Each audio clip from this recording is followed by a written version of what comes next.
What's going on, everybody? All you crazy kids who haven't tuned in yet or watch this on replay, thank you for being here. If you haven't done so, go down below. Hit the like button down there. Subscribe, do all that cool stuff, whatever you need to do. As long as your notifications are turned on, you'll never miss another episode or another live stream, I should say. Got quite a few books here tonight. So, looking forward to basically just going through a bunch. I got 17 books tonight. Wow. You must not be a regular. No. Yeah, 17 books. Because this is what they do. End of the month, they always push all their books to the end. So that basically you get all your books all at once. It sucks. I did have quite a bit, but well, I normally from what I subscribe to, a lot of them are don't always come out at the same time. So when they decide to push them a couple back, like Thundercats got pushed this week, and a few others were pushed back. So basically now books that normally would be getting like bi-weekly came all at once at the end of the month. Shoved them, but a lot of the independents do that. That's what I'm getting. I'm getting a lot of indies. In fact, I only have one Marvel book this week. Everything I'm showing up tonight will be independent comic books. What's going on, Marania? What's going on, Brian? Anybody else is watching? Hey, Mark McGrath's here. Here's a sight for sore eyes, man. I haven't seen you in a while. Well, since he doesn't play baseball anymore, he's got to do something. That makes no sense. That was Mark McGuire. Never mind. Mark McGrath. Mark McGrath was a singer. Yes. Back in the 90s. Now it just escapes my mind. Yes. What the band was called. It was a very popular 90s band. It was a very memorable one. If I can't remember the name of it, I remember the songs. I just can't remember. I haven't like said the name in about 20 years. Everybody's girlfriend. Oh man, Sugar Ray. Thank you, Sugar. That's what I was. I know like the lyrics. I just trying to remember what is the actual guy's name. I probably should just Google his name, but yeah. I was about to, but somebody beat me to it. Oh, Sugar Ray was a really good band. I like that 90s. All right, Mr. Breen, welcome to you as well. Mm-hmm. All right. Let me show off some books here. Number 17 for this week was Resident Alien. These books are kind of like they advance the story a little bit, and that's about it. They're not really like adventure books. It's more like a drama at this point. If you like the show, you're not gonna like this. This is completely different from the show. The show is way much fun. It's all about comedy. This is all about seriousness. And not to say it's a bad book, but it's like it'd be like like you're getting closure. It's just it's like the end, usually the end of a chapter of a story or a book. You like you get all the characters. You've gone through them, and now you're basically like. Now it's been all these years later. It's been a couple years later, and you're finding out what happened to those characters, the cast, and it's like, I don't see this book ending anytime soon. They keep doing the 4-issue miniseries. They actually, at the end of this book, they brought back one of the FBI agents from the very first volume that was originally hunting down Harry, the alien, but ended up leaving with Harry's people, and so now he's back on Earth. So, okay, book. Like I said, it's a one and done. It's not like you're like, oh my gosh, I gotta go back and read that. So it's not very compelling. Like I said, it's just basically straightforward slice of life. 16, Thundercats. In this issue, they are stripping down their spaceship and for parts, and they're gonna build basically a base. because they realize they're stranded on Third Earth. And while doing this, Tiger gets stuck through a portal, and then he ends up back in the past, learns more about their future. And yeah, little interesting story. Get advertisements for the books that I'm not reading here, but hey, but yeah. If you're a fan of the Thundercats, I do recommend you pick this up. It is one interesting story. But 15 is Kill Immortals. I missed that one. Damn it. Yeah. Kill Immortals is basically I'm liking this. You know, she's trying to find out where the shaman is. Shaman basically knows how basically to end their life, and because they're immortal. Basically, so she goes to see her brother at his club, tries to appeal to him, only hear him the backstabber.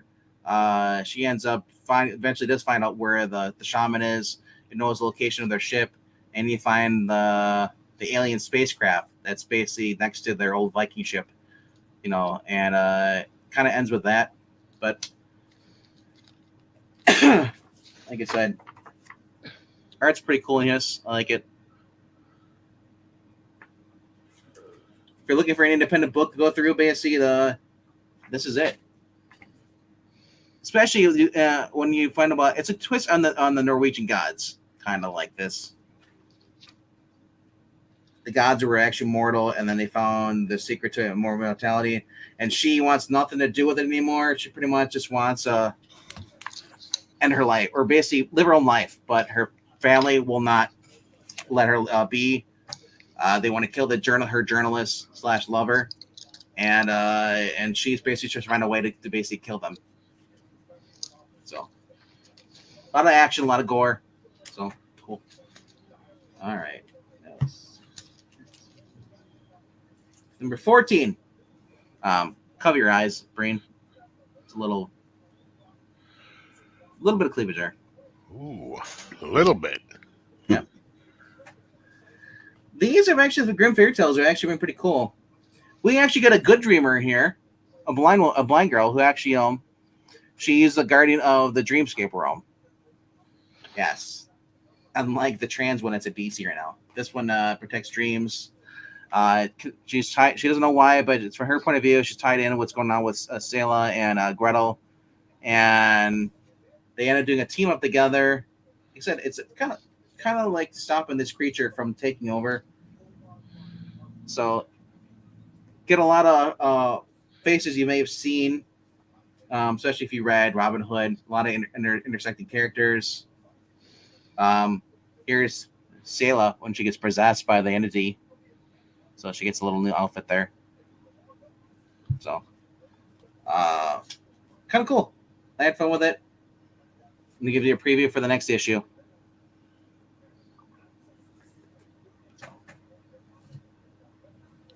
Don't like the new look for Tigra? Well, you're talking about the mustache?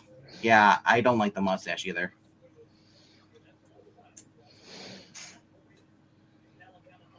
Number 13. Final Fight. If you are a fan of the video game, it's pretty much what you're getting here.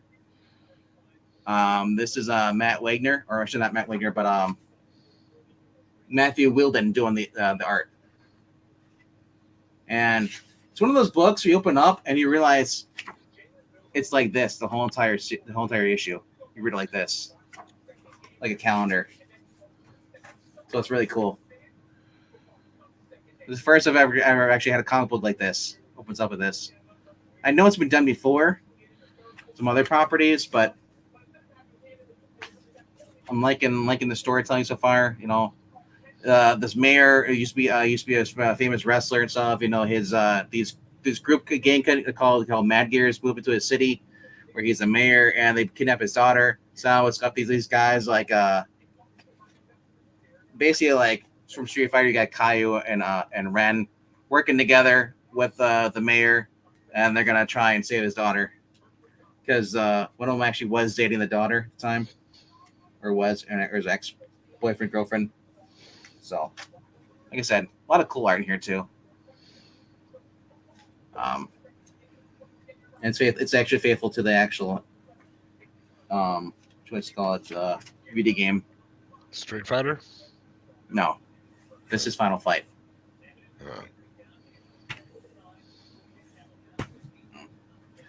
All right.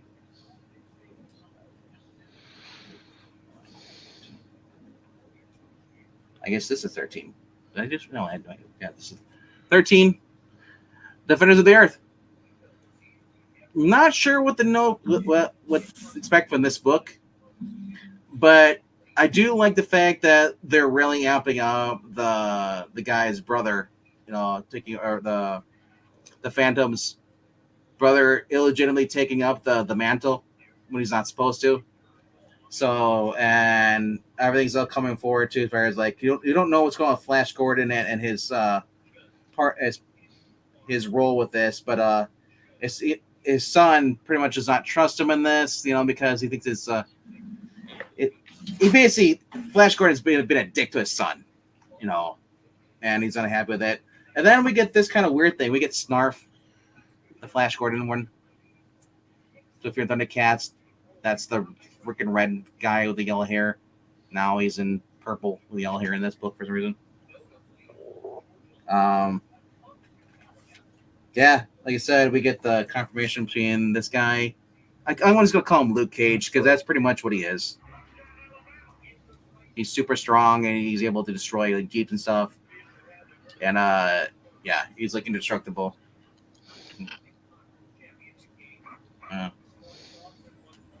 Yeah, like I said, Defenders of the Earth, not my cup of tea. I've never read the original comic or the short limited Calico, I think it was, or first comics, whatever it was.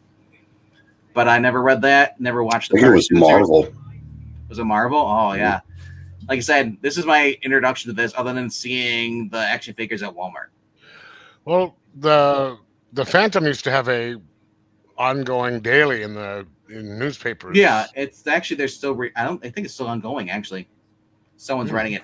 It's being released. I don't know if it's so, but I'm liking this because like he gets like so. There's a really cool scene here where the magician guy is basically doing an act, and this guy starts heckling him. So he gets back at him and turns him and his friend into babies, pretty much, or like their clothes stuff. Humiliates them. So the guy is upset because he got, embarrassed. Comes out there and jumps them and stabs the Phantom in the back. And I'm like, oh shit! Like like he stabbed him right in the back with a big old knife. But then like at the end of this, like it was just kind of cool. He says like, and it's like, he's like, dude, like you can't kill a guy who's already dead. Pretty much. So kind of like they have a heart to heart. Him and is it Zatar or what's the guy's name? Mandrake. He tells Mandrake, he's like, dude, you may think I'm still the same person I have. I said I'm not. I've gone soft because I'm hanging out with you instead of doing what I'm supposed to be doing. But at the end, like shows like he's kind of like a ghost. So I'm looking forward to the next issue. Yeah. Is it being published out of Australia? Okay, because I still see it advertised as new issues coming out. So.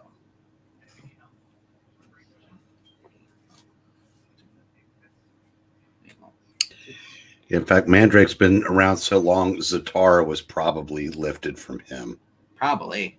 Because Mandrake's he's 90 now. Well, apparently I can't count that. This is my number 11. That was 12.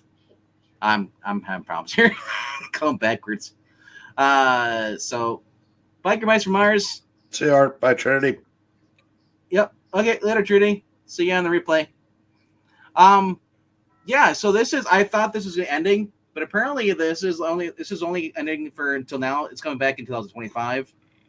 Because it's a nice little wrap up to the 3-part story. One of the reasons I'm picking it up because it has Melissa Flores is working on this.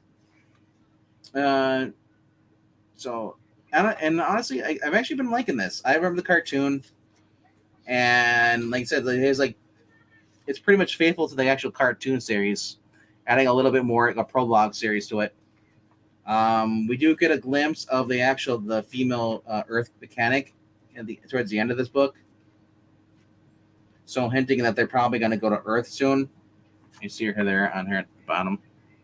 It's a little bit different though, because I don't remember her being like a military thing. I remember her just being a mechanic. So I'm curious to see where that's going with that. But you get a little romance between him and his little love interest they've had building up through the series. So honestly, it's an introduction to the characters. If you haven't watched the cartoon, go watch the cartoon. It's pretty faithful to the cartoon. I've been having fun with it. The characters, the way she writes them, lines up with their dialogue from the cartoon series in the '90s. Had fun with it. Yeah, I was just going, what the heck's going on with this? Like, because I'm like, it doesn't say 1 of 3. It doesn't say 3 of 3. It just all it said was 1 through 3. And then I in the back of the book, it said like it's come back in October. So, or not October, but in 2025, it says. So I was like, what the heck? Yeah. Yeah, it says right here at the bottom. It says, because they introduced the big bad guy from the animated series. It says, we'll turn in 2025. So it's come back. The new book coming out, though, they're advertising for this little, this is through Nacelle Verse. Dennis Culvert is doing a series called Sectors, where is a Symbian. So really, really aimed towards like really young kids with this series. That's what it looks like. But they list basically what's come out so far. They give you a little checklist. So yeah. All right. Number 10. I got a cosplay cover, Breen. Red Sonja. Wow. So more basically her versus Kulan Gath. It's mentioned a lot in here too. Red Sonja. Walter Giovanni is doing the art on this.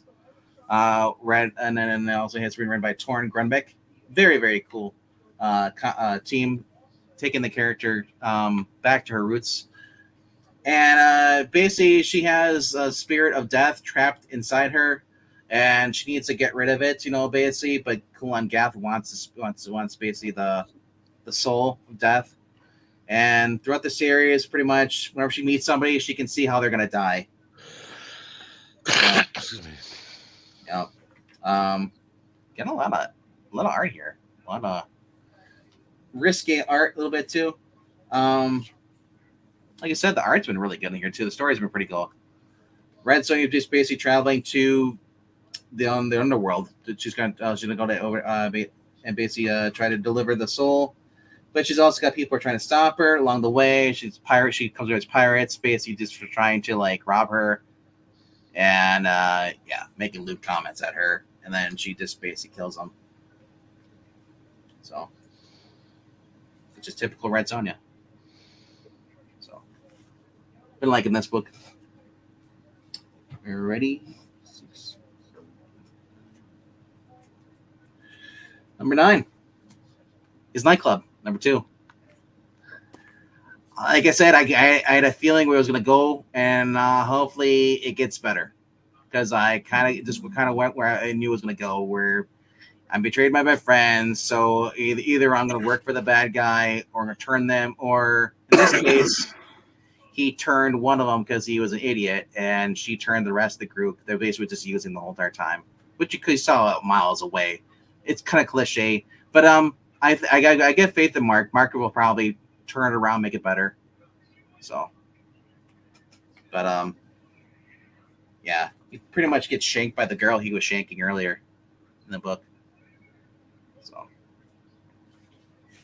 I don't know. Like I said, I think it'll get better. Right now, I'm enjoying. It's weird because I liked Nightclub last year, and I didn't care for Prodigy Volume 2, but this new volume of Prodigy, I'm liking better than Nightclub. But like I said, it's kind of I still love the art here too. So. All right. Number 8 It's Conan the Barbarian. Be warned, if you're picking up this series, there is nudity in this book. So it's not intended for children. There's a lot of dismemberment. He's lured by Ymir's basically frost daughter or goddess or whatever deity whatever. She's toys with him. Conan sees her and basically follows her because he's enchanted by her. She lures two frost giants on him. He kills both of them, only for him to basically the collapse then. And she escapes, and he's confronted by the guy. He basically this is the young Conan the Barbarian. This isn't the current adult one. This is like a much tale when he was younger. So the guy says, like, he tells his tale. He's like, dude, you're crazy. You got hit in the head. It's like, and the other soldiers that he was in battle with, and they show up and and he basically tells a story.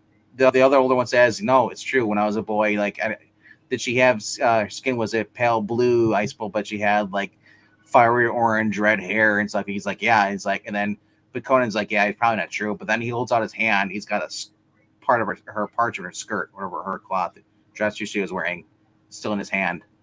So that is the frost giant. That's Ymir, the god Ymir. That's his daughter, the frost giant's daughter. If you remember, Ymir is basically from Loki, or basically a Norwegian tale. He's Ymir was the frost giant. In Loki, it was like his half son or something like that. So, all right, number 7, Dick Tracy. Looking forward to this. The story arc wrapped up nicely. I was shocked that it was an ongoing. I thought maybe it was just gonna be like a 16 miniseries. I'm so used to this miniseries. But now he's got a goal. It's pretty much this literally is Gotham being told in the Dick Tracy form style. James Gordon vowing to clean up the corruption. The commissioner, basically the chief engineer, gets arrested because his apartment because he was bought off by the main bad guy. And basically at the end, Dick Tracy says yeah, you didn't win at all. Now you're on my radar. And I'm gonna just basically do all of my power to just make you hate me as much as every day, pretty much. So with the police chief being behind bars, the president of this issue, who will be the new police chief? Will he step out from detective and be commissioner like Gordon did, or captain? So, a lot of cool stuff in here. Like I said. Dick Tracy ends up getting arrested, by the corrupt chief who has him arrested. The girl breaks them both out of there by basically ramming stuff. Like I said, a lot of cool stuff in here. Art is great. So, like I said, you need to check this out. If you're not following Dick Tracy and you're not into some of these other books, this is a book you should be picking up at least. All right. Number 6 actually is a 6. It is Feral. Basically, if you're not following Feral, it's the creators of Stray Dogs. It's Tony Fleeks and Trish Forstner. Basically, these 3 cats they were taken from their family, and the ambulance crashed when a fox ran in the middle of the road. The driver swerved off. We're learned through the last 5 issues, basically, that there's a rabies outbreak, and the towns are going around, and they have the armed men in hazmat suits are killing any animals on sight. So these cats are basically trying to get home and survive. One of the cats gets bitten or scratched, and he finally turns in the last issue, and now it's about his story.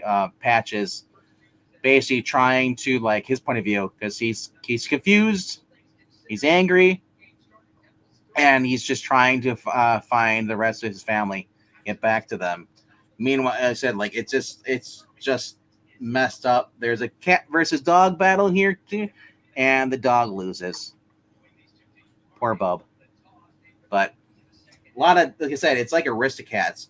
If you ever watch any of the Disney stuff or Oliver and Company, this is the art you're getting here too. It's a zombie outbreak, but it's rabies outbreak, and it's clever how they give you information. Like a couple of issues ago, they finally went back to their family home, and they turned the TV got turned on, and they were announcing on the TV. The news were talking about the outbreak and all that stuff. So you actually were able to get more information. Yeah, like I said, it's a fun book, and it leaves with the cliffhanger. But you also get Patch's origin story, how when the family picked them out, and you get to learn more about Ellie. She's the first cat, how she was selfish. She liked being by herself. She didn't like anybody else. So, like I said, it's a very, very fun book. Kind of lighthearted, but also kind of freaky too. You know. So if you like zombies, but you don't like all the gore stuff, but you'd rather read about cats, zombie cats, there you go. All right. Top 5. Number 5 this week is Frankenstein. Another fun issue. I'm not going to go too much into it, but if you know the story of Frankenstein, you're kind of getting a little bit of retelling of that. It's still kind of the same, but we get to learn in this issue where his brain comes from. And you see this guy who just murdered robbed somebody, murdered him, and then took his wallet. And the cop, he basically attacks the cop, stabs him. So the cop basically throws his oil lantern on him, and he's like, "Oh, it burns, fire." So literally, it explains. I love this how he gets his part from. The first issue where he got his hands from. Now we learn where he got his brain from. The Frankenstein's monster. Very, very fun book, but yeah, and just get this art and it's just mind blowing. I like this, so it's meant to be like this. He's putting the brain in, but it's like still. Brandon can talk more about this when you get a chance.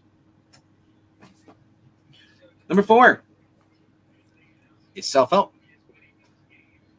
Another fun series. Like I said, there's a lot of good books, indie books coming out this week, and just in general. Cheryl and I actually I was reading this together, so kind of did look so. Getting her a little hooked on this, but like I said, it's a lot of twists and turns, and something that Breen and I talked about possibly maybe happening. They show at the end of the book. We're showing somebody. We don't know who they are. They're in the dark, and that's. I think we know who they. I think we know who that is. Yeah, but man, like I said, this whole entire issue, the guy looking for him, and just all the different parts. It's like this is why I like the show Tulsa King, because the guy in Yellowstone writes it just like these are writing it. You have all these different stories, little sub stories, characters, and they're eventually all going to meet together at once. It's gonna be like a crazy all out fight. But been liking it, man. Well, we learned something about Jerry in this issue too. Yeah, I'll let you talk about that. Yeah, all right. Yeah. Number 3 for me, Magic Order. Very, very fun series. As Brandon can attest for this, that basically, if you read the previous volumes, you can read this without that, because basically it's basically friendly for new readers.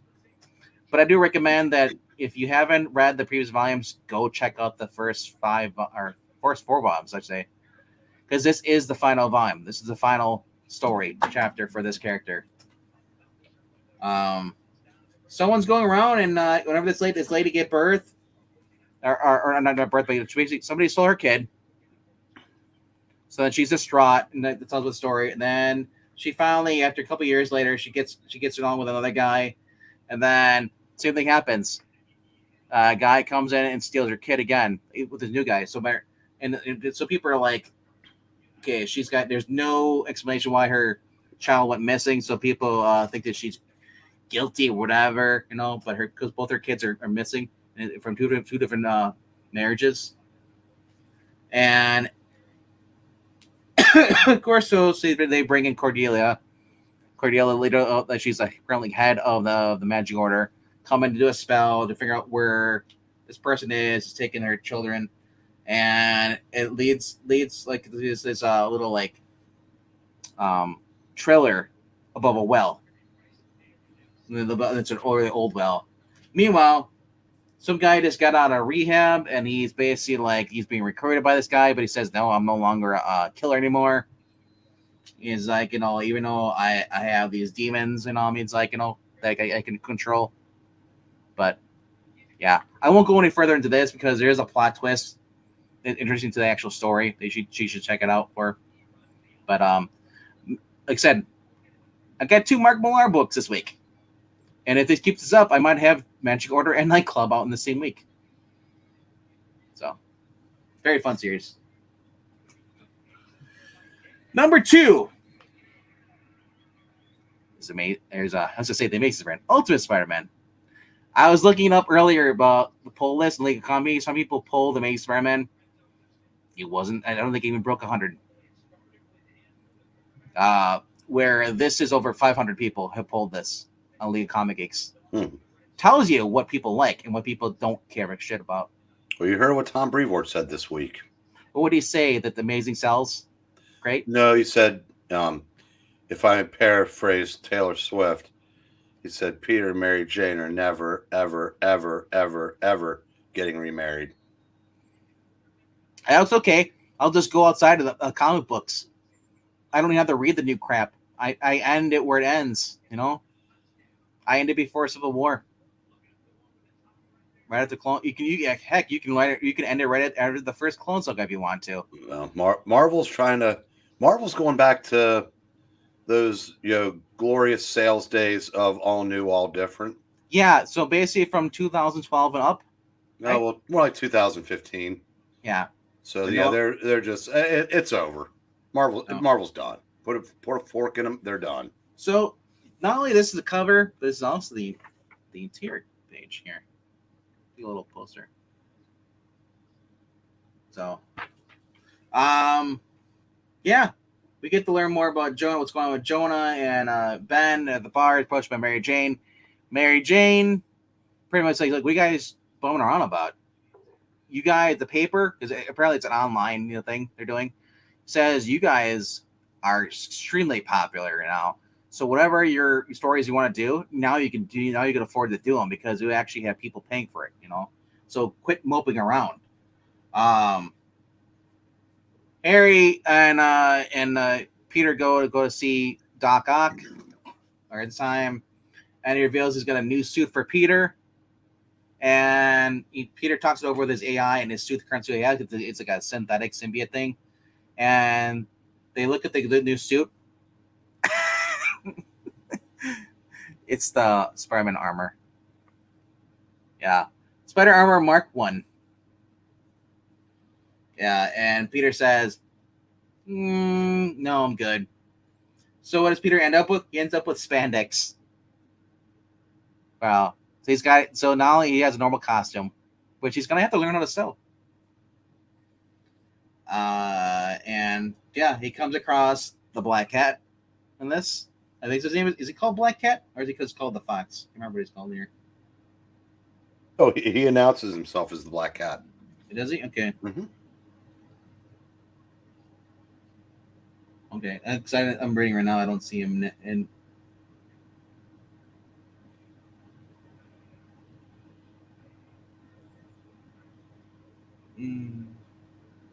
He calls himself one name, and other people call him another one. Yeah, they call me the Black Cat. Yeah, so overall, it was an interesting issue seeing them, and then getting to see his weapon because apparently he's actually got wrist.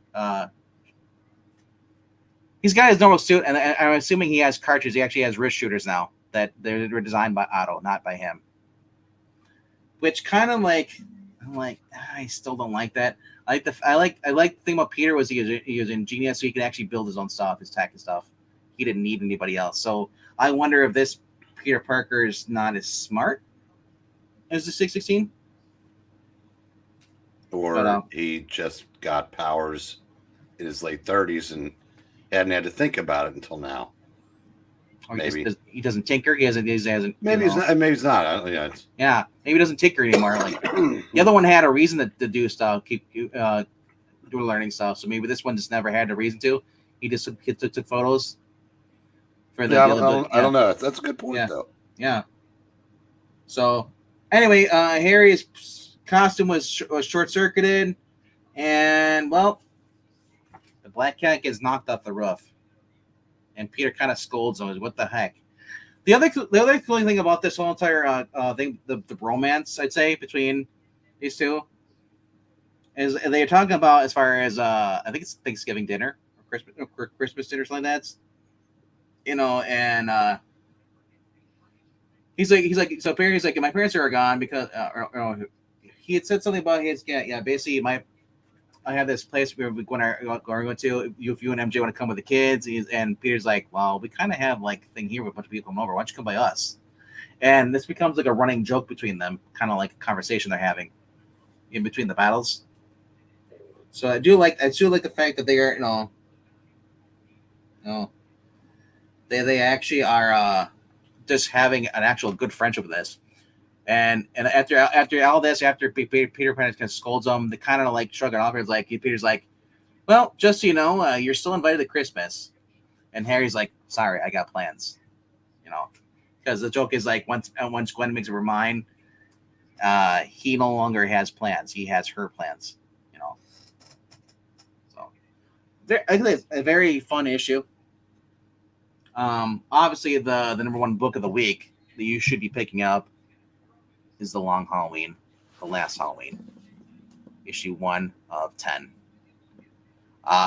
Man, just fun with this. And I'll just open with this. And if you haven't picked this up, you haven't got the prologue, you should check it out. Edward is. I don't think I've ever read anything that Edward Rizzo has done the art on. But I do like that. We introduce these Robin teaming up with him, confronting Selena Kyle, and I like basically like look at this art, dude. This art is just amazing. Well, he's actually altered his style a little bit to try to be like Tim, capture some of that Tim Sale. Yeah. So I like this because at the respects, a lot of them are they're basically changing their art style to try to image or be respect Tim. But there's still a lot of places where you can see that it's Rizzo. Yeah. Because I've read over 100 comics that he's done because I read every issue of 100 Bullets, the 8-issue. Is that Irish film? Okay, yeah. I've never read that. And Azzarello and Rizzo did a 4 or 5 issue arc in Batman following Hush. Undead Quinn, are you talking about Mangoat and Bunny Man? I understand that's your number 2 for the week. So and art is not as good as the last series. I imagine you're talking about that, or are you talking about this? So, but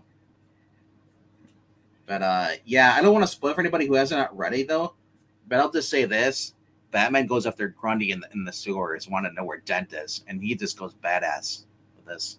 So that's as much I'm going to get into this because I read the prologue and without even reading Dark Victory all through, I was like, the prologue for this was really good with Tim Sale's art, and this story just gets better and better with each issue. So, Brain, I hope you can find the 0 issue.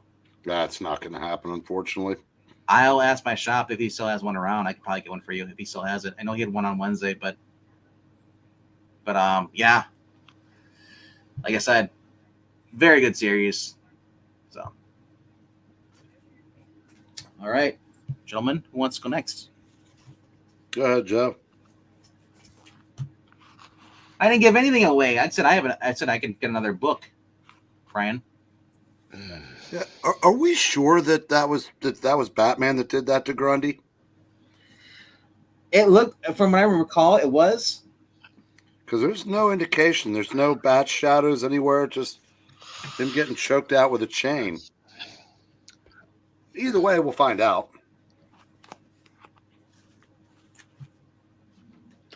Okay. Sorry, little lack of sleep. I adjusting to a midnight to 8 shift and trying to alter my sleep schedule, so I'm a little exhausted right now. But you're right. That might not be him. There's a bull on there thing too. I'm looking at that because the next one with the guns show up looking for Harvey and Gilda. So you're right. It might not be Batman. Who has the strength to pull him down? You working tonight, Jeff? Yeah, I'm gonna go to bed right after I get done with you guys. And what time is it up there? What time is it in Alaska? It is 17:43 right now. It says, see, I guess you're not gonna be able to get a whole lot of sleep. I did some earlier. I slept for a little bit after work and stuff, but I have a hard time sleeping during the day, so I'm having to do it in clumps. Yeah. But fortunately, I can't do much until I get my ID because I'm out at the airport, and I can't do any driving out there until I get my ID. That'll be another couple days. But playing de-icing, which is fun. But hey, it's a necessity, especially in there. When my brother went down to not last year, but about 4 years ago, he went to Okinawa to do training missions over there with the Navy and the Air Force stuff. He had to go over there. On the way back, they stopped in Alaska, and they had to wait till the plane thawed out so they can go. Yeah. I mean, I've always known that like 747s were big, but once you're right up to next to one, well, those things are huge. When it looks like a freaking car and it's going across the sky and it's that far away, you're like, that's. I mean, we're sitting across the runway from it, and I'm like, damn, I knew this thing was big, but that's not that big. But anyway, let me get going here so we can number 10 or 11, but Creep Show number 1. I Had Hope. Cover was awesome. That was it.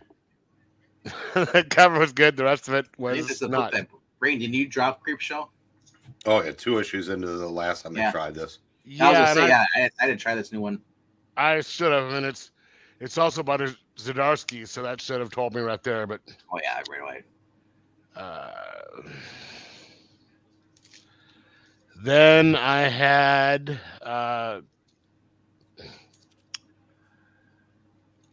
9 Origins, number 3 Absolute Power Origins. That was about as good as you thought. So good that I didn't buy it. Yep. Good for you. Saved yourself some money. Listen to me every week. I tell you, if it's on my pull list, I'm not buying it. 7. Yeah, I don't know why I keep buying this shit, but those are done, so I won't be stupid anymore and get them. Number 6,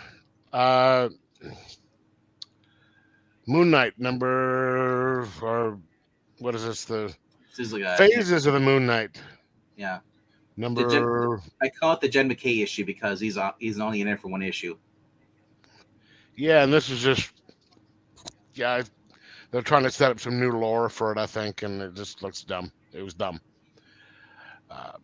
Now on to the good stuff. I think this is Frankenstein. I agree with you. It was really good. Or Frankenstein.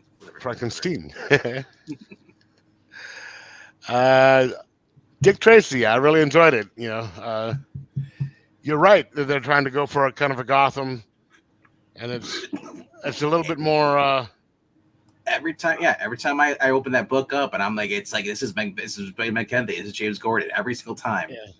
I don't want to say it's a little bit more dark than the original stuff, but it's I guess a little bit more kind of realistic. I guess because they can't go. Well, back in the day, they couldn't. The guy that's helping him out in this book is might as well just be Harvey Bullock. Yeah. But they can go a little bit farther now. With the dirty cops and stuff and the violence than they could back in the day. Definitely, yeah. Yeah.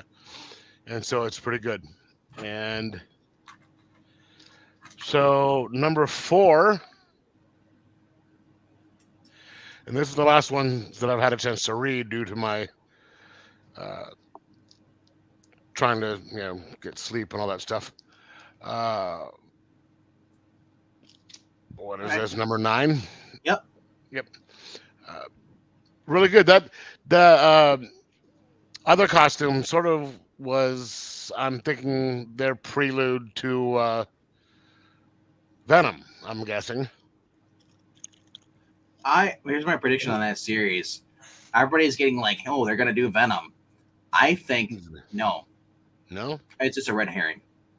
Could be, but I really like the way this. I mean, the whole family dynamic, and you can sort of see the friendship between the two.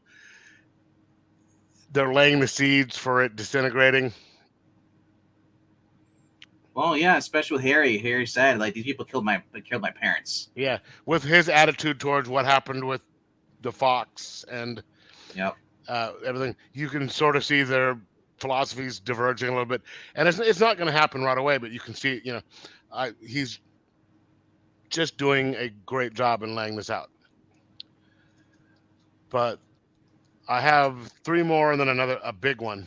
But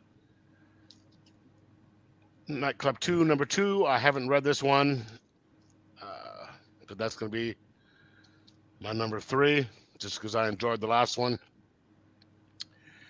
and hope it is as good as the last one. But from what you said, it's possible it's not. Well, I kind of saw from the first season when as soon as like the main kid like he broke away, Sam was because he was pissed off because the girl he liked is now dating his best friend. So I was like, there was some cool stuff in there. He has a talk the kid that's basically hanging out with the bullies goes to talk to his grandfather, and his grandfather pretty much like sets him straight. So he tries to make amends. I mean, but it is a little bit realistic that this would happen, and to the kids. You're understandable that he would do something like that, and I have the feeling that he is going to throw a little curveball in here or have it go in a direction we don't expect it to, because it's like, okay, we all think it's going to go this way and it's going to happen, but then the other thing is they needed a new threat. Yeah, they killed the other vampires and all, so they needed a new threat to come across. So. Yeah, and not having read the last 2 here, I didn't know what order to put them in. Again, because I didn't do that one either. Long Halloween, that's going to be number 2. Yep. I've enjoyed all the other stuff, and I have this right here, which I need to read as well, so I can just get the 2 of them together. So you picked up the facsimile of the first issue. That's what it looks like. The red one? No, this is the Batman Day. I think that's just Long Halloween. I don't know. It is because I put it back because it actually was just Long Halloween. It wasn't that. Yeah, I guess it is, but I don't have that issue, so. And I need I was gonna say they also had the hardcover edition of Long Halloween, which I picked up. But I have the thing with all 3 of them together. Oh, do you? Okay, yeah, then it worked out. So I have to get Dark Victory in the collection, then I'll be all set. Yeah. And then number 1 is a second issue of, I really loved the first one, and it was a very underrated book, and I haven't got to this one yet. Stand Still, number 2. Oh, I don't know if you know. It's about a guy who can stop time, and he's like a hitman or something like that, and it's a rather a violent book. Like the first one, he's walking in, he walks into this biker bar and just basically starts explaining to all the guys in this biker bar that how they got the leather, things for their outfits from gay S&M stuff, which didn't go over well with the bikers, and then they wound up dead, and then you find out how he does this stuff. It's a really good. It was a really good book, and then this one, uh, I haven't got it yet. I'll have to do it tomorrow. You bring up you talking about Hitman. My mind went to the 2-issue little miniseries they had with Justice League Hitman crossover. I saw that that's a thing the other day, and I was going through, and I was just like, I want to pick that up. The Hitman doing a crossover with the Justice League. I've seen at my Tidal Wave. I've seen some of the DC Hitman, like a collection of his stuff from before, and it looks good. I don't know whether I should get it or not because it's like a trade. Hitman's really good for DC. Yeah. Garth Ennis and John McCrea team up to do bring back the Hitman and have a crossover story with the Justice League. That'd be pretty good. Yeah. And then the last one. You pulled the plug and got the $15 one. Yeah, no, but this is not the squirrel cover. Well, yeah. Foil covers are I don't care for them. They're like I learned my lesson the last time that the foil was 20, and they had it sitting on top, and I learned my lesson this time. So I was like, okay, do I want to get this? And I picked it up, and I looked, and they had this one underneath. So I'm like, okay, I'll get this one instead. Yeah, they had the Muhammad Ali one still in my shop. They had the foil one too. I was like, I just don't like the foil. I like the normal cover look, Yeah. But yeah, I mean, when I got that thing, I was just like, I paid how much? I was like, and it was right there on the cover. I was like, God damn. Yeah. But and speaking of the Long Halloween, I was watching the Penguin over at my friend's house the other day. Okay. And my friend was sitting there trying to, giving his wife a hard time because the girl did you see it already? I haven't watched it yet. Oh, they introduce what's her name? Sophia Carmona. Sophia. Yeah. And Gigantus. Fuck on. She and I was trying to give a I guess this is her right here. That's Lynn Kyle. Okay. Well, the one that was in the insane asylum, they introduced her, and my friend was saying, "Oh, they're just introducing. They make up different characters," and I was just like, "Dude, she's real. She's actually in this." So I'm gonna have to find that. She's also in Gotham as well. She was a big character in Gotham. Yeah, so I'm gonna have to bring it over there and show it to his wife and say, hey, here you go. This is real. She is real. But it's a Do really they call him Cobblepot? Or they call him Cobb? They call him Cobb. Yeah, I'm out then. I didn't notice that until this series that they call him Cobb. Now, if he said it's short for Cobblepot in the series, then I don't mind as much. But if they just for no reason just call him Cobb and that's no explanation, I'm done with that crap. There's no explanation for it, but that doesn't mean there won't be one later.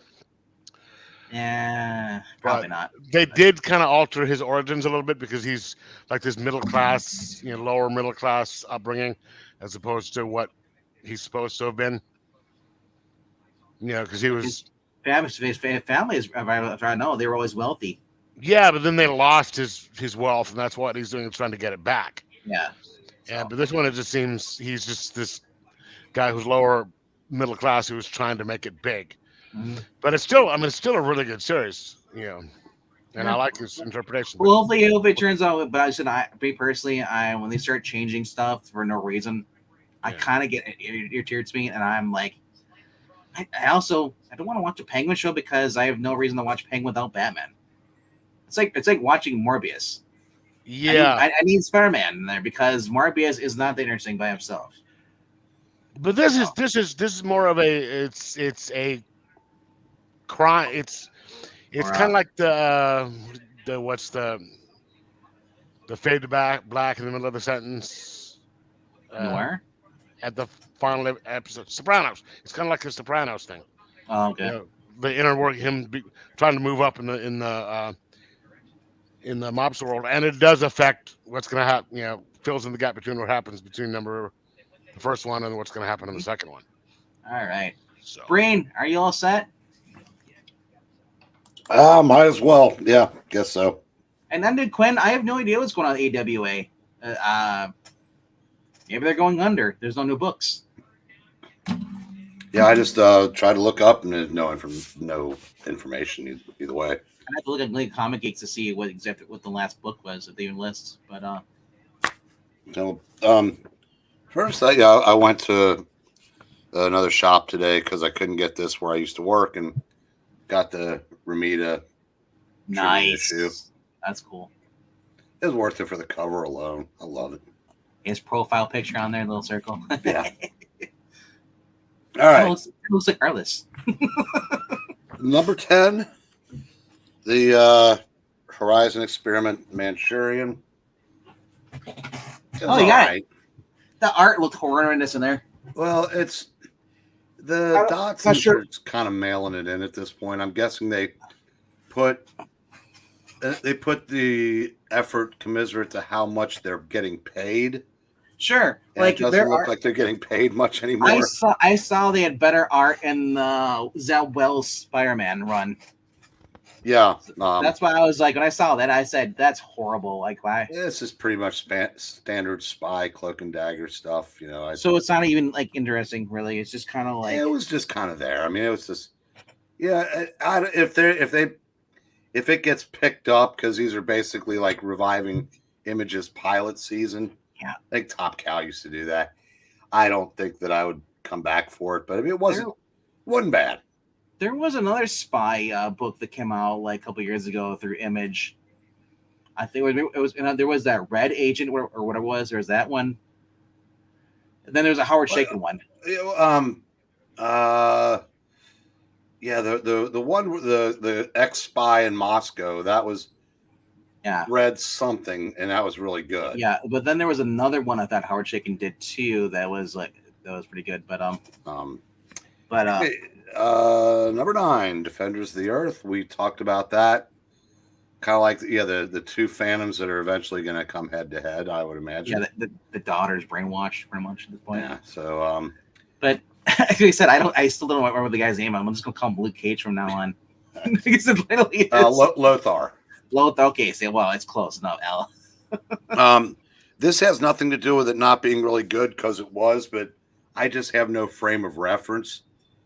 It was a very good first issue. I'm very interested to see where it goes from there. They do mention how she's lost her family members. Well, that's the previous volumes. You see what they're. And I know that apparently she's got to die because she broke the rules, but in the very first volume, she broke the rules by using a forbidden black magic, to bring back people that were killed. So, number 7. Did you get this? Yep. I must have been texting my sister when you reviewed this. It was lower in my list. I enjoyed it. Like I said, there's a lot of action here, but I'm just like, it's the same as I was last week. Yeah, the first issue, it started strong, and I think it's just kind of settled into, I'm not gonna say just another book. No, but I mean, it's in cruise control right now. Yeah, but it's it's what family members are going to turn on which family members, who's going to help whom, and the interesting story though is the arc when they show the ship. Yeah, we learned that they are from another world. That was a good twist at the end. I like that. You had the Viking ship there too, and when I first saw the show, and they're saying no, it's not that. I said, is that Noah's Ark? No, it's spaceships. Yeah, because like inside like this building they have, and on the quay there's like an old Viking ship, and then you see a crashed alien spaceship, and I was just like, what? It's like, yeah. Number 6, Frankenstein. Strong week this week for this to not be in the top 5, and I said this was the story where we find out where they got the brain, and the kid is, figuring prominently in it, and oh god, who's the Igor? Yeah, Fritz. Yeah, he let's just say it. Poor guy. No matter what story he's in, whether it's Hammer or Universal, I feel like Fritz always gets the bad end of the stick. We need a Fritz Renfield team up where they go after the monster and Dracula. To be fair, it was Fritz undoing himself. He did his own. Yeah, you can't blame anyone else. Number 5, nightclub. Yeah, sometimes the thing you expect to happen is what needs to happen. So I was fine with it. Like I said, it's obviously it's not going to be cut and paste because Miller's a better writer. So it's like we knew what was coming. Like I said, the knife twist at the end. It's like, wow, this girl's a real bitch. So it's like, she's going to get hers. It's just going to be fun to see how. Yeah, it's just like this is how he gets back in good graces with them, probably with the girl. He confesses the girl, explains, like, I get a feeling they're gonna get back together as a team again, because he's made peace with it. That they're dating. The grandfather scene stood out the whole entire book. I like that when it goes to the quarry mine where it was. Yeah. Yeah. Well, I said, he's at his lowest ebb now. I mean, he's He basically he abandoned his friends for a new set, and it's very much what's the word, an allegory for high school. That it's something that you would see happen so often. The nerds, one of them gets a taste of popularity and comes just like I said, just kind of gives their old friends one of those, and then you know what the best thing about that series is Mark Millar is just making fun of COVID. Every time he gets a chance in there, he's like, the grandpa's like, oh yeah, he's like, yeah, COVID, don't worry, I got my suntan lotion on my hoodie up. COVID made me sensitive to light. I don't know if he's making fun of it or if that's just a good plot point because it's a convenient excuse for why they can't go out during the day. Yeah. Dick Tracy, a satisfying wrap up. Dick is finally able to prove that the chief was corrupt, and he confronts him. Yep. Obviously, the chief, basically wishes him into the cornfield. Now, I haven't read Dick Tracy my whole life, but I don't know if Tess Trueheart, if how organic that was to her character, that she'd be the one to run the truck off the road. And also when Dick commandeers the squad car.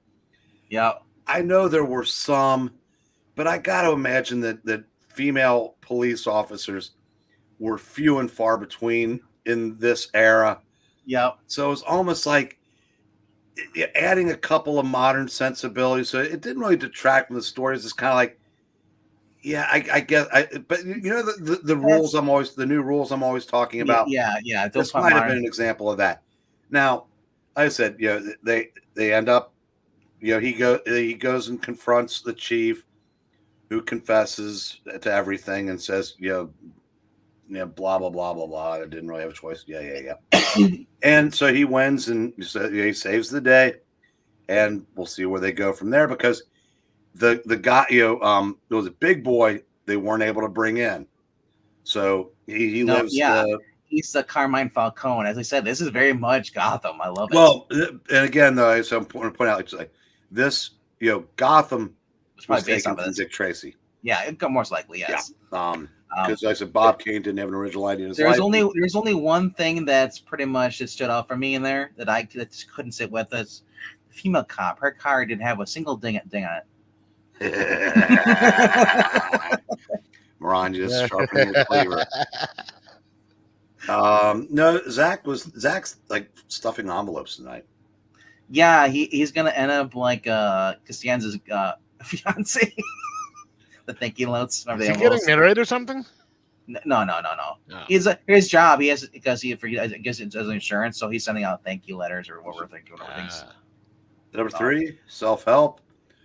We talked about this earlier, and this, I said, I mentioned we learned something about Jerry, that he isn't, that there are lines even he won't cross. Exactly. That I like that. So when they went to get the 50 million from that tech asshole, and he finds he's got a girl there because apparently, like I said, the one guy lost a bet, so he's literally walking around with a shit emoji on his head. Yeah, yeah. But he had this girl tied up where he was going to do, I'm sure, like rape her and all that kind of stuff. Yeah. And for the video camera, she's tied. Yeah, and he, he saves her from that, and so we realize he's not quite, he's not completely irredeemable. And then, they're looking for another mark. They're running out of time, and it's what happens at the end. Yeah, you see somebody's, in a cabin, and I think we all know who it is. Yeah, but I like the fact that now it's Jerry's running his own game, because now he's going to show what of a professional criminal is, con man he is. He's like, you said he was one of the marks, and that means including there's probably other marks. This not as good, but manageable. So we get to see him. We saw his past when him and his wife were running scams, and well, it turns out him and his wife might be actually running a scam right now, and all of them a big con. Because you saw when the guy asked her, "What do you want for breakfast?" She had a statue behind her back, like she's ready to steal stuff. Well, I don't know if they're running a con, because they were not together the whole time. I mean, that's obvious. No. But so now maybe they've come up with something. We'll see. So number 2, Ultimate Spider-Man. I'm really starting to think, honestly, that they want you to think it's inevitable that Peter's going to fight Harry. Yeah. I don't think it's going to happen. I think that's going to be the twist that keeps this from becoming a cliche. Yeah. Is I think their friendship is going to survive. Same with the suit. Yeah. I like the end, because Peter started to get a little self-righteous after Harry blew the black cat off the roof. Yeah. But he said, there's never not going to be a time where if my friend's in danger that I won't do the same thing again. Here's the other thing. That's because he said he's going to leave that suit at home, the one he got from Tony.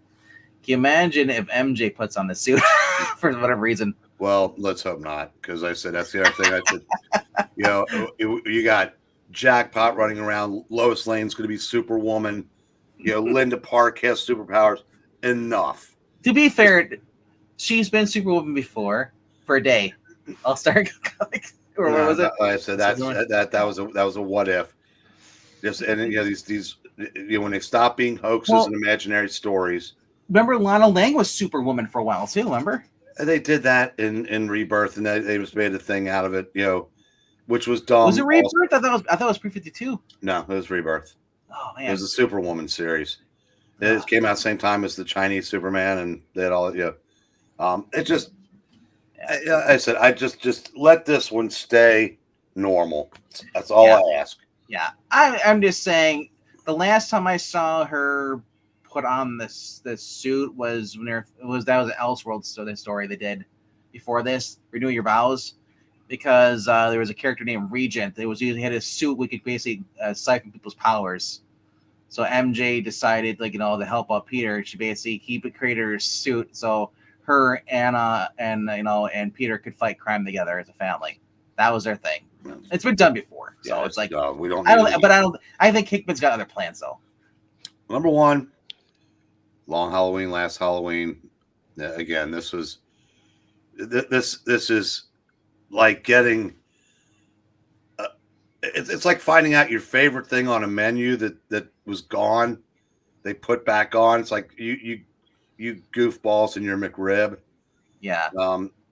This is something we never expected to see revisited. It's like Sizzler coming back. So this was, 9 more to go. I couldn't get the 0 issue, which blows, but well. Like I said, I think my shop he might have another one. If he doesn't, one of the two might be a habit. If you can't order it through their store. Oh, I don't trust my store to get anything that they order, because that's why I've got that Alter Ego on order. There's one that I the one of the big box store, the one is manga. I trust them. The other guy, yeah, it's he has issues with shipping stuff, and that could be just be him or just because of whoever he's dealing with. Yeah. So and also, I this my only option was the Chromebooks. That's the only one they had left. You know what though? You open it up, and it is just awesome. Yeah, I mean this is actually kind of cool. Yeah, darker paper. I love that. Yeah, I'll have to read that under a light.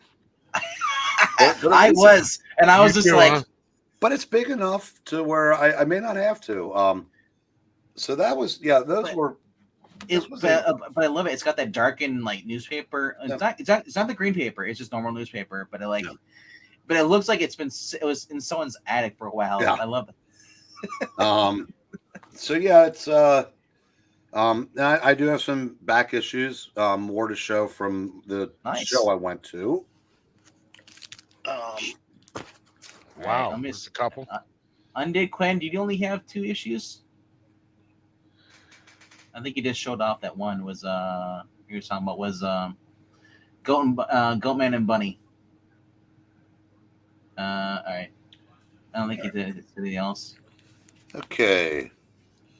So Avengers number 30. Oh, Farrell was the only one you got. Dude, nice.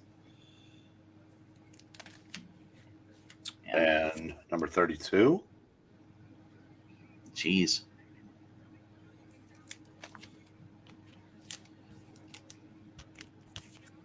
Hey, look, you show back here. Susan Jackson shows up. Avengers 78.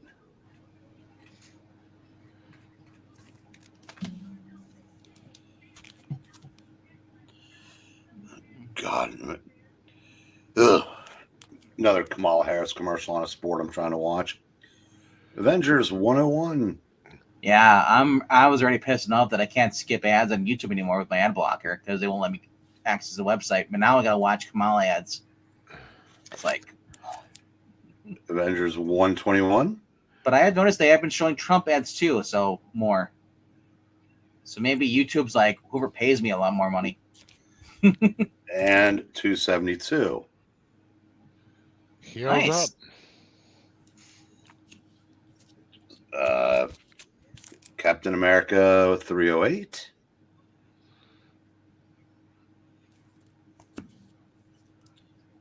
$309.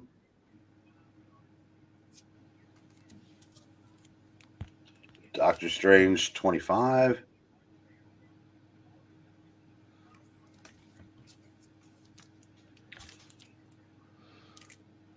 $26.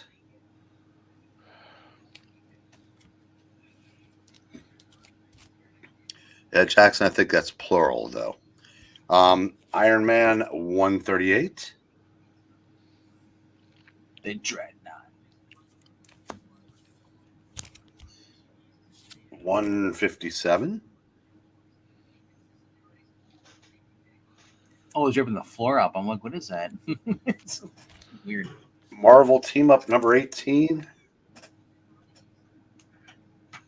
And I'd forgotten this was Gil Kane Interiors also. Nice. And Blastar. There's some youngsters earlier today just in the Avengers after issue 220, and I had to stick up. Well, that was they missed out on the greatest run in Avengers history with Roger Stern. Captain Stern. Team Up 75. Fire in the Night. John Byrne Interior. Very good. I mean, it's a very good story because it really highlights the heroic nature of firefighters and how, I mean, obviously there's the superhero element here, but they literally think there's nothing they can do to save their chief. And Spider-Man basically out Spider-Man's himself to be able to do it. And I said it it's a very good individual story. Highly recommend it. Power Man 22. Oh, it's the little Indiscus. Nice. Hey guys, I hate to do this, but I gotta go ahead, man. And go back. Get some sleep, man. I'll catch you guys next week, man. All right. All right. Spider-Man 89. Nice. Isn't it also where Wait, no, that's not when Captain Stacy dies. Yeah, it's the next issue. Oh. That will probably be shown next week because I picked that up too. Oh, nice. So I was I'm like, I know it's a rooftop scene they're fighting. I'm just gonna know it was that one. Peter Parker, Spectacular Spider-Man 44. Nice. 46. You're showing up. I'm like, I don't remember these villains. It's like one shot. The Smuggler, he was Power Man that I showed last week. Oh yeah, so he did come back. Okay. Yes, and ended up he did time as Goliath, and then Atlas as original member of the Thunderbolts after he did his face turn. So you're showing. Okay, I got confused. I forget. You're showing Peter Parker Spectacular. That's right. I didn't read those. So Aaron, annual number 2. Nice. The end of normal. X Factor 22. John touched someone. X-Men 194. Hey, it's Nimrod. I know that from the cartoon series. Here's Batman 208. About all the Poison Ivy. Yes. A lot of Gil Kane framing sequences. That's not our first, right? That's no. God, no. The first one's 181. Yeah, so I remember you're on the cover like that pose. That's billions of dollars. They reprint the story in this one. Okay. There's Supergirl number 12. Nice. World's Finest 227. Oh yeah. Cool. Statue of Liberty. Oh my god. Tarzan 235. Lock this monster. And last but not least, Del Giant, Tom and Jerry's Summer Fun. Wow. Unfortunately, it's missing page 1. You know what though? I've been eyeing this Donald Duck Christmas or party thing over at my shop. Mm-hmm. It's on the wall. I'm like, I gotta wait till October. So I gotta wait a couple more days and then I can go get it half off. I think he wants like $25 for it. So I'm like, if I can get down to 15, that's a score for me. Yeah. No. I'm loving so my shop does this like May and October. He does this, and then he has so basically have half off stuff on the wall, and then whatever is like a $2 book will be down $1, and then his $1 books are like 50 cents each. Then, so it's really cool if you're trying to find a running. He has it down in his boxes and $1 bins, so simply $1 each. You're paying 50 cents each, and they're bagged and board. They're not loose. They don't have stickers on them. Yeah. See, I went to that other shop to try to find that number or that last Halloween 0. Yeah. I also want to look through their dollar boxes because I was hoping to find more of those. Casada era Marvels that I'm now going down that rabbit hole again. Yep. Not a lot of luck there, but the first box I came to basically had 80% of the JSA run. Nice. From the early 2000s. It went for 80 issues or something like that? 87. 87. For whatever reason, I thought it was longer than that. So basically, it ended right around Spirit of Vengeance or whatever it was, or Day of Vengeance. Well, it started right back up after that as Justice Society of America. Oh, okay. And ran for another 50-something issues. Okay, because I was looking online as far as for readings and like that, because I was going through that, but I was like, I don't want to get involved in Darkest Night and all that stuff, But Darkest Night, or whatever, Blackest Night. I mean, Blackest Night. I mean like that. I mean on the channel though. No, but the first Justice Society series ended in I think 2007, but it was the best book DC was doing for years. Well, I discovered there's a Justice League with Keith Giffen and J.D. Mateus were writing it. They have their own little section of run that they were writing in the 80s, late 80s, early 90s. Well, that was the Blaha era. Before the Blaha Is this like issue 26 or something like that? Well, they started right after the Crisis, right after the Legends miniseries. That their Justice League started. Yeah, because I was looking at it. It was like pretty cool. It was like, basically the issue I was looking at was basically Blue Beetle. His mind was messed up. I forgot what the story was about, but it was like he's all messed up. So basically, like, and what's his name? Maxwell Overlord. He actually had his arm in a sling because he'd been shot or something like that. So was that right after Millennium with the Manhunters story? I can't remember exactly when. But... Yeah, but it was because it wasn't called Justice League International. It wasn't that, or Europe. It was just called Justice League. Well, that's what the Justice League started as Justice League, then Justice League International. I think that thing went back to Justice League. And then when they had this second book with Justice League Europe. Justice League Europe became Justice League International, I think, for a minute.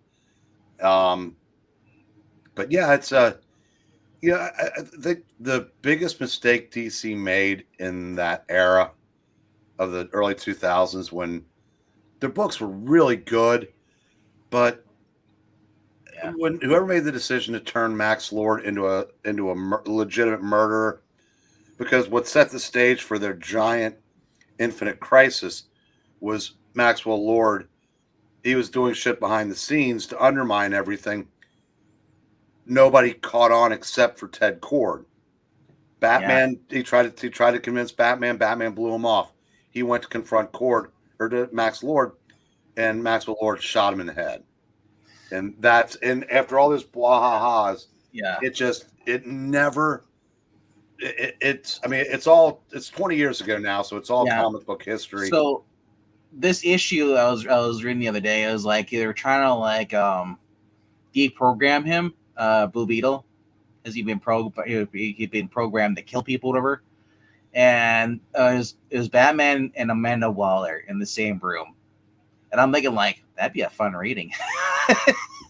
Get Amanda Waller in a Justice League book. Justin, I don't remember if Brad Meltzer wrote that, and I think his first work was Identity Crisis. Yeah, it was one of my first DC comics, I think.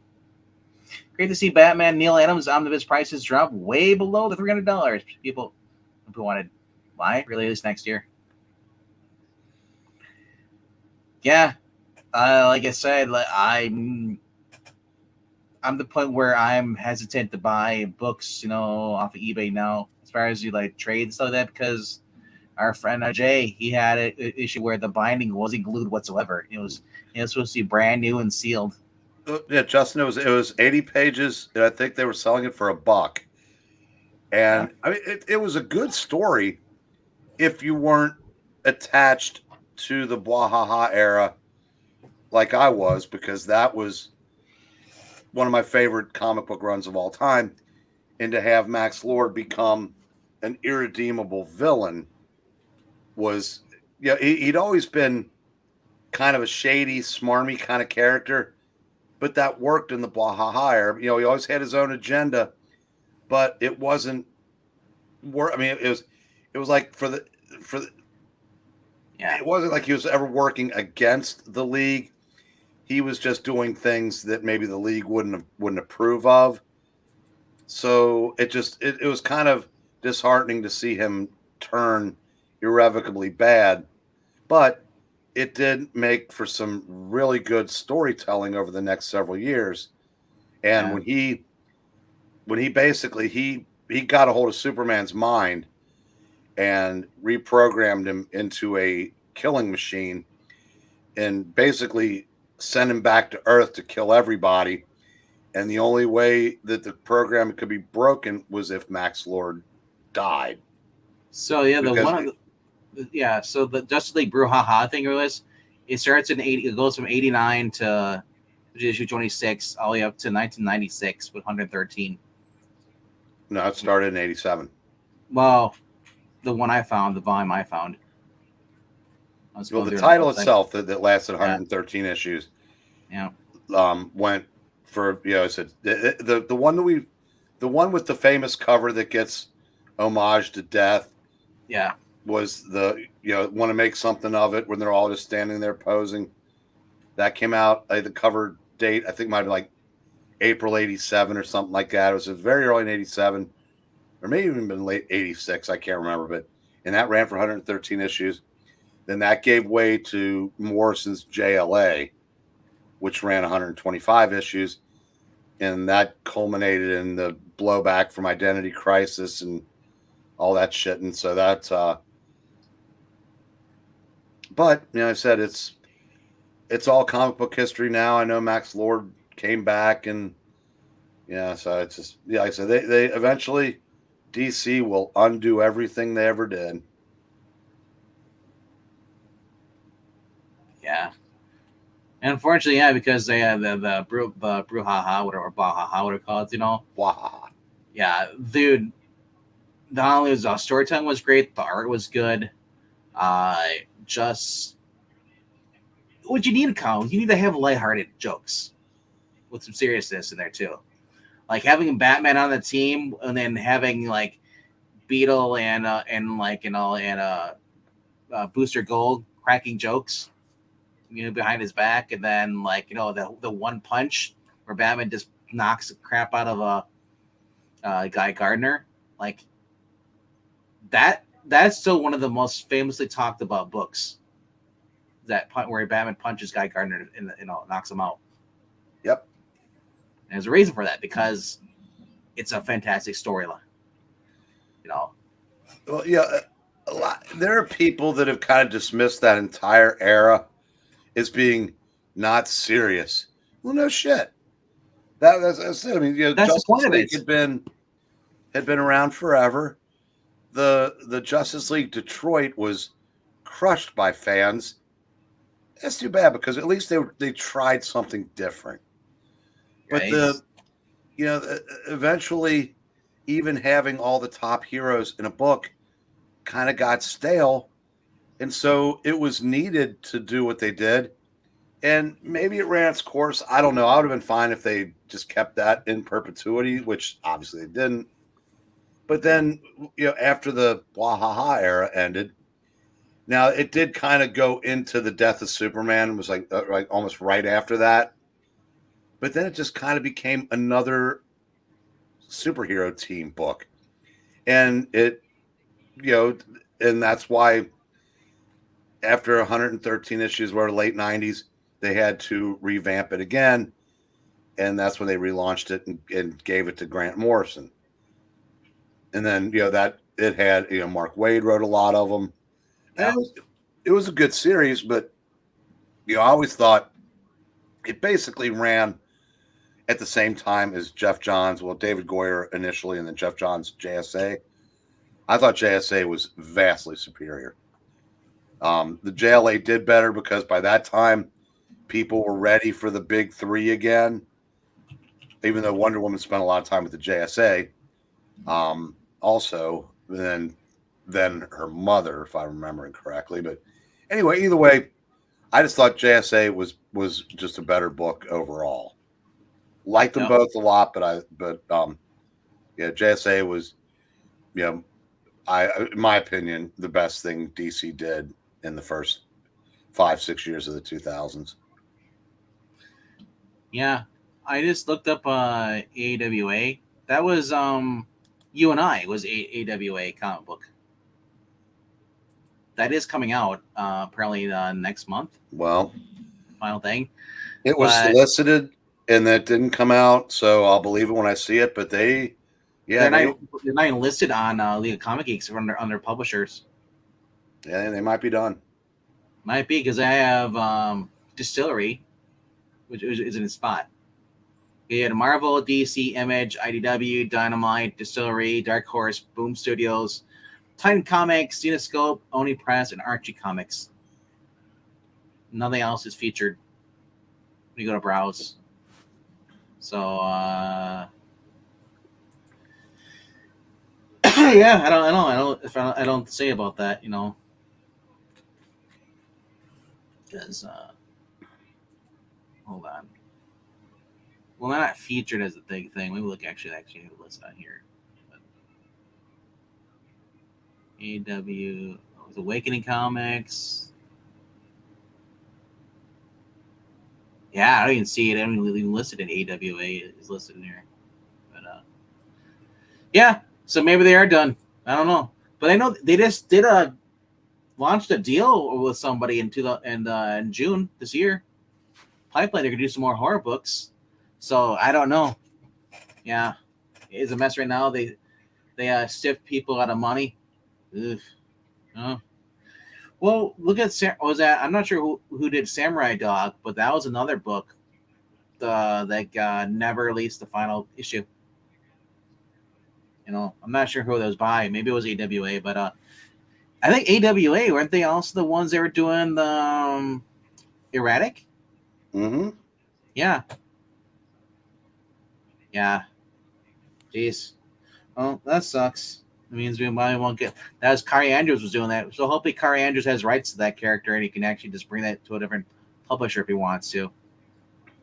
Honestly, I'd go with Dark Horse, but Glenzer, if this is accurate, my guess is it says it sold 6 million. wow. Which would put that number 2, if I'm not mistaken, behind Adjectiveless X-Men number 1. And slightly ahead of X-Force number 1. You mean the death of Captain America wasn't a real powerful thing, or death of Captain Marvel didn't do as well? Well, Death of Captain Marvel was a graphic novel. But and Death of Captain America was in 2006 or 7 when comic book sales. The reason why all the top sellers of all time are clumped together in a 2-year window. Yeah, They're like a 2 or 3 year window, was because that was during the speculator boom, and that's why so many. Yeah, that's why Youngblood sold over 1 million, if I'm not mistaken. Yeah, there's Spawn, I think, might have broken 1 million.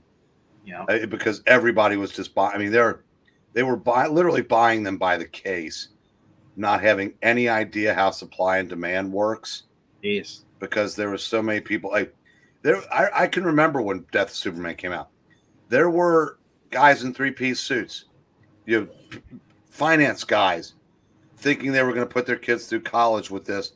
You would think they would have known better, because they said, you have to understand, if there are millions of something out there, how are you going to sell it for any more than cover price? And you never did. Yeah. I don't know. Like I said, it's these guys who speculate and then they artificially increase the price of a comic book.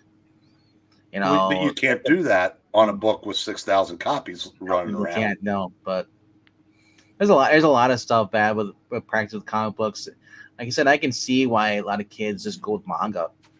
Who wants to stick on a book like I love Moon Knight, but they're on their 4th number 1 in less than 2 years. Jumping on manga, it's just the same people going on for how many volumes? They don't change because of the new story arc. They don't change the name of the title. Well, I comics as we know them in America are on the clock, because Marvel and DC have shown an absolute unwillingness to change. No matter what happens, it'll never be as big as it once was. But this continuous attempt to appeal to a niche portion of a tiny percentage of a population in the name of DEI or woke or whatever the hell it is. It's just, again, I guess you can do that when you're playing with other people's money. AWA, perfect example. Axel Alonso, who ushered in all this far left lunacy at Marvel. I later found out is actually a conservative, just doing what the company told him to do, which may or may not be true, but AWA was nothing like that. And his partner was the biggest jackass that ever ran Marvel, Bill Jamas. Yeah. So you had these two giant jackasses coming together and putting together a pretty good comic book company. But I guess, they couldn't sell enough to sustain it for more than 4 or 5 years. Yeah. I mean, I'm surprised Image is still around, but Image has actually got some of these good talent that was on there, Well, But if you take away the Skybound out of there, I don't think Image would be doing so well right now.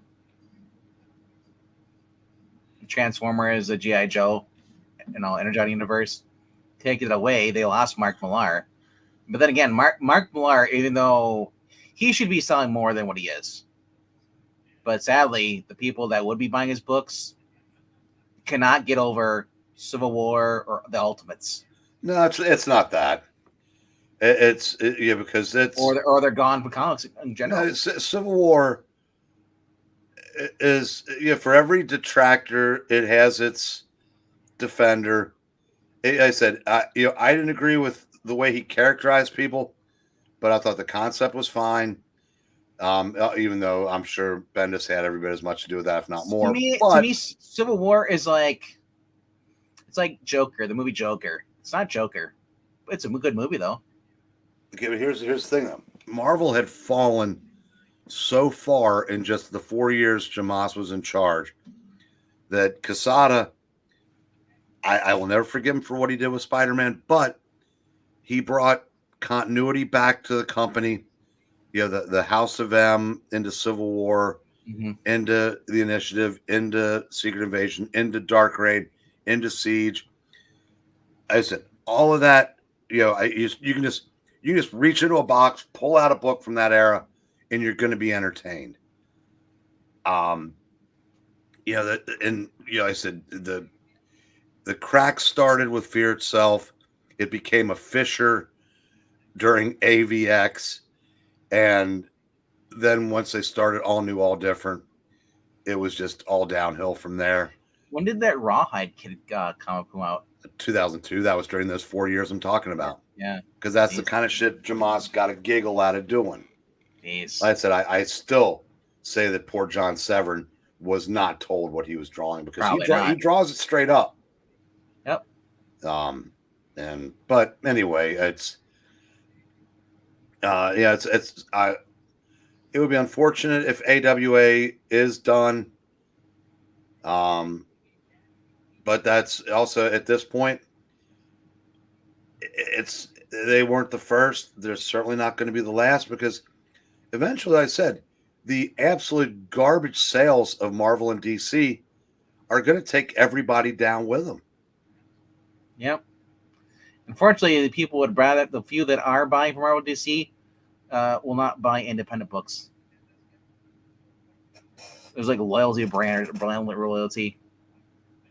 So, well, you're not entirely wrong when you say that. They're especially the audience they've created. They won't pick up Criminal. They'd be more likely to read comics on the web because they're it speaks to their sensibilities because you can read books, indie books that don't have that agenda that the modern audience craves in the entertainment they pirate. Consume.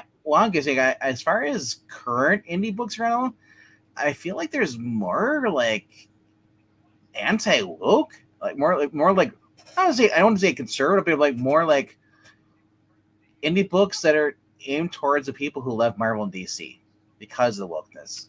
I feel like there's a lot of that crappy liberal writing is being self-contained at Marvel and DC. Xenoscope has been great. Dynamite's been changing, over and getting more better writers on there. Like I said, it's just like I always wondered like what was going to happen as when I was in the early 2000s. Once some of these older writers and artists leave, like who's going to take over the mantle as far as writing these characters? And like it's for Marvel and DC, it's gotten to the point where I've gone indie. I never read indie books, you know. The only Indiana book was Indiana Jones Dark Horse, you know, for the Avengers. But like Marvel has kind of pushed me out. The main title that I'm mainly getting from Marvel now is Ultimate Spider-Man, and Jen McKay's Moon Knight. That's about it. DC, I was reading Flash. Oh my gosh, I checked out this week's Flash. This week's Flash sucked horribly. I'm just done with it. I'm so glad that I did not go in and keep spending money on sci-fi stuff. I didn't get the first issue. I knew it was gonna be shit. And this issue, oh, God's pregnant. I was like, what is this crap? Yeah. I'm like, nope, I'm done. Not only that, it's the art sucks on the book. The interior art book is just like it's just crap. So I don't know. I mean, if people, like I said, if people like the books that I'm shitting on right now, if you do like them, you're listening now, leave me a comment. I'm always curious to see what your reason is. Why who's reading Zeb Wells Spider-Man? Who's buying that? Tell me what's your favorite part about that. What's got you coming back for that title? Is because you're loyal to the title, Amazing Spider-Man, or do you actually enjoy the writing? And what about the writing do you enjoy? Yeah, like, I need to know, because at this point I feel like people are just buying because it's buying on a habit. Once like where are you getting that? Because I said the source I had it selling 6 million. Yeah, I'd be curious. I said either way, that's a lot. And yeah, and I'm saying I hope Mad Cave Studios keeps it up. Jackson, we really haven't gone negative into talking negative about the comic book history. Bring does a little bit, but we've never actually sat here towards the end of the night. It's been a while since we've done this. And what Mad Cave, they'll be fine. Yeah, Mad Cave's been great. If their eyes don't get bigger than their stomachs, and by that I mean there are a lot of companies like Chaos. They had a nice little thing going with Lady Death, Chastity, Purgatory. Yep. And whatever other bad girl they could think of. Then they signed a deal with the WWF and overextended themselves. Oh, and Evil Ernie. I mean, and they imploded. Yep. And a lot of companies end up trying to get too big too fast. Yeah, I think CrossGen overextended themselves. They had a good idea initially, but bad management. Yeah, I said as long as Mad Cave, I if they can make it doing what they're doing now, Malibu had some decent stories too. Malibu Comics is but unfortunately, like when you're going up and then like Malibu, I think in that case they were going still the 90s. You were still going up semi decently good stories being written at Marvel. There was nothing that Valiant or Malibu could do to avoid their fate. The bubble burst. Yep. And just like, I think I already used this cliche once about the rising tide lifting all boats. When you're in when 10 times as many people are coming into stores, usually do, some of that stuff's going to find their way into piles by osmosis almost. And everybody benefited at first. But then when it burst, Yeah. And it just, like I said, so many, Images sales plummeted to the point to where they actually got panicked and hired actual writers. But by that time, they weren't big sellers anymore. I mean, all those Authority series, Stormwatch, like second iteration of Stormwatch and Wildcats. Great talent on the books. Authority isn't my cup of tea. I mean, I do appreciate some of the stuff, callbacks to a lot of things that Warren Ellis likes. So there's a lot of nods to different things, pop culture and other comic book stuff. Even have like Evil Fantastic Four in the book. But I mean, like, but I can understand why there might be some people who just weren't into buying it. I don't know how. I imagine it probably. I'm guessing it's probably sold well. It sold well when it was going, but I mean, like, Not really. I can understand why some people are like, they'd see it. It's like it felt kind of like long and dry at certain points when you're reading the book. It wasn't. The reason why it didn't sell well is everything's proportionate. When everybody was coming to stores and inflating the numbers, even the secondary titles benefited from it. But when you're just down to the hardcore fans again, there aren't that many to make a success out of an indie book. Hell, you didn't see an indie like by that time. Spawn was down to like 15,000 copy a month print runs. When it started, it was several 100,000, if not 1 million for the first one. And that didn't really start reversing until I would say Walking Dead. But there like Ed Brubaker did one of those series. I can't remember which one. I'd like to find out and try to track him down. Yeah, see him, in his early days. And I'm not talking about Sleeper. He wrote one of the Stormwatcher Authority series. You'd have to look it up on his thing.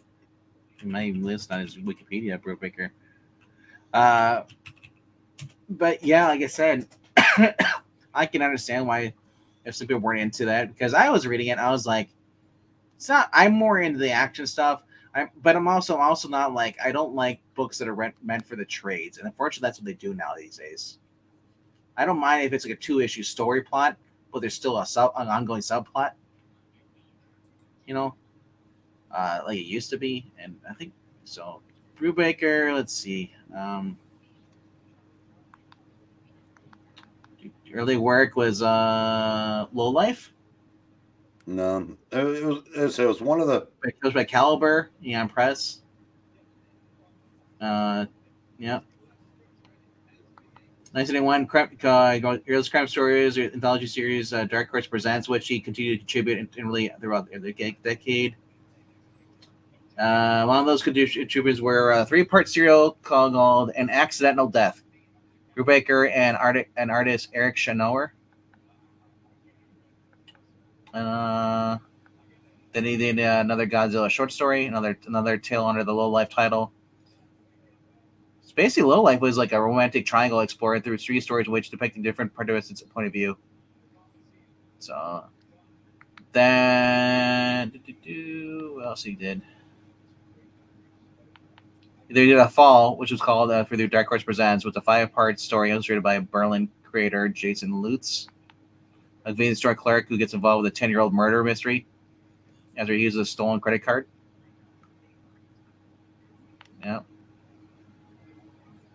Yeah, and then he did then a series called Black Sails. It was a pirate one. Him and Sean Phillips in 2004. So yeah. I mean, he did stuff up for yeah.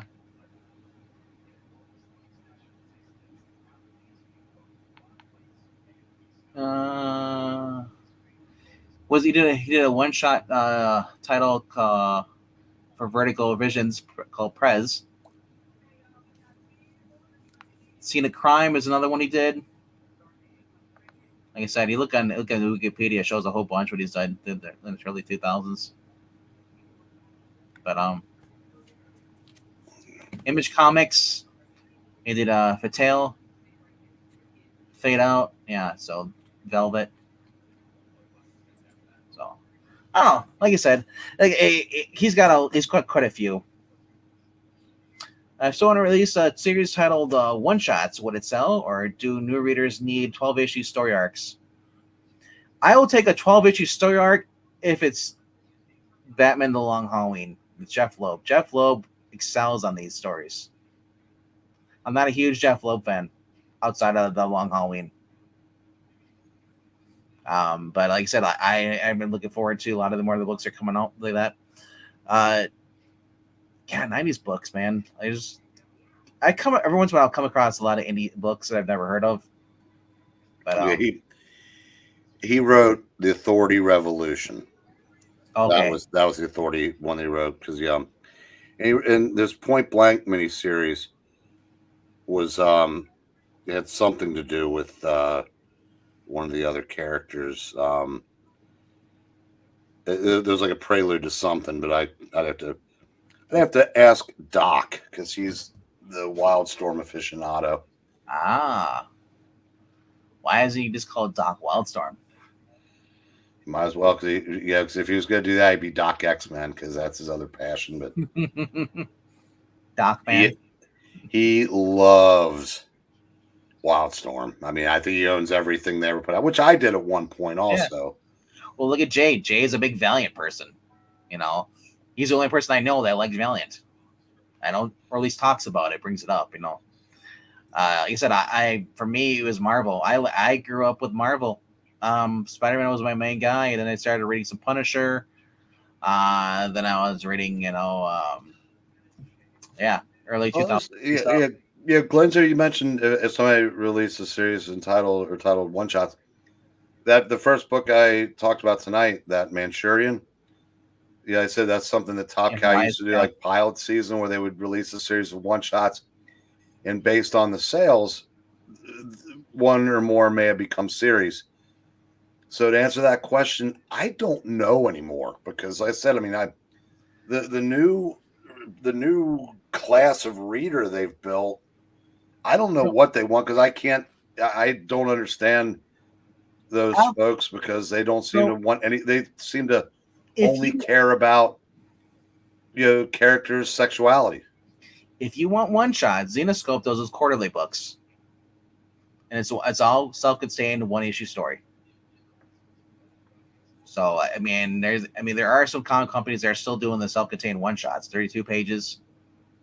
But I will say this: I would rather read a trade than sit here and wait, for 12 issues for a miniseries to be over with.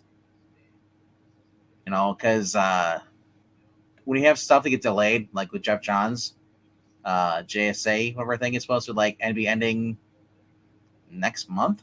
It's supposed to come out, or this month coming out. There's the next issue 12 finally. I'm the point where I just don't care anymore. I like binge reading comic books. To me, it's more fun. That's how I read the volumes of Magic Order, catching up, just reading the 6 issues each. And honestly, the story flowed so much better just reading them all at once, sitting down and reading them back to back, than just waiting a month, reading the next one. Because if I'm only reading like 2 or 3 titles, sure, that's fine. But if I'm reading like 17 titles, yeah, that's too much information. I gotta like push the other information out to refresh my memory with the new stuff. But yeah, but if you like one shots, yeah, Archies are always good. But I can't say for all modern stuff. But I mean, like 90s Archie digests going all the way back to the 50s. So, speaking of which, did you get the facsimile? The Betty and Veronica facsimile? No. All right, though. All right, I think we talked enough, though. But yeah, I think let's wrap this up. I'm gonna go catch the end of the Cowboys Giants game. It's actually within 1 score. I gotta go watch. I already did watch Dynamite. Yeah, so not real thrilled that MVP. Yeah, and Lashley are coming. Yeah, MVP sucks. I don't like him when he's in WWE either.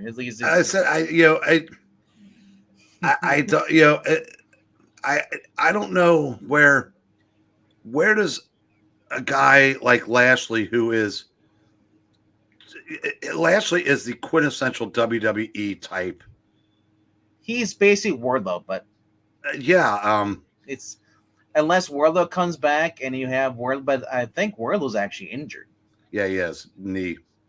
Yeah. So I don't know. I said, and like you said, that's gonna be disheartening when you're a guy like Wardlow's on AEW, and then you see guys who basically would be your stereotype are coming to AEW, and you want to go to you think your WWE is better, pay you better? Not so much. I mean, if those guys are leaving that, because I mean, honestly, in your right mind, who would leave a much better paying job, according to WWE fans, to go to AEW?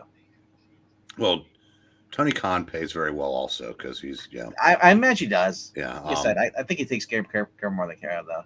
But all right. Well, this was fun as always. Always, sir. We have to do this again.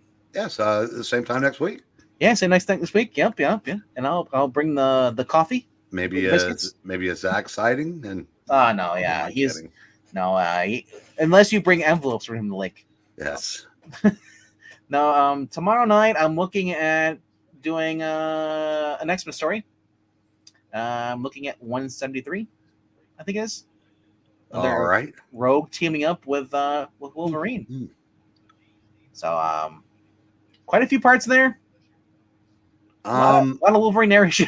So Maranya, that's I have on occasion, but I've never seen them. Yep.